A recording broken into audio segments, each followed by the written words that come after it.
Pemirsa, layanan transportasi online terus menuai pro dan kontra. Sebagian masyarakat menilai transportasi online memberi keuntungan, namun transportasi konvensional juga memerlukan pembenahan agar mampu bersaing.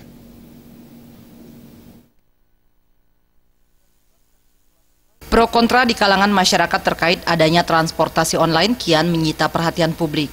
Sebagian masyarakat mendukung adanya transportasi online karena dianggap praktis dan efektif. Sebagian masyarakat sebagai pengguna transportasi online menyatakan sangat terbantu menunjang aktivitasnya. Untuk transportasi online ini, menurut saya sih memang sangat terbantu sebagai masyarakat umum.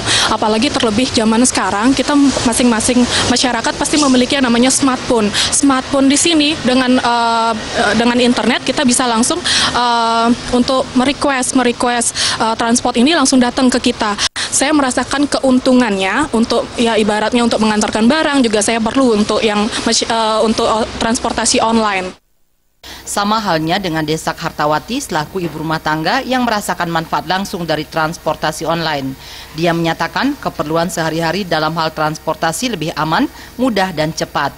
Ia menyayangkan perilaku anarkis dalam aksi demo di Jakarta. Untuk itu, ia meminta pemerintah segera mengambil langkah kebijakan untuk menyelesaikan persoalan ini.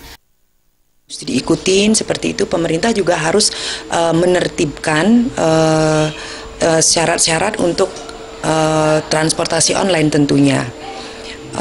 Apakah aturannya agar tidak saling tumpang tindih dengan transportasi konvensional, karena seperti keributan kemarin itu harusnya itu tidak terjadi jika pemerintah bisa menertibkan sesuai dengan aturan masing-masing seperti itu. Alit Suputra dan Rian.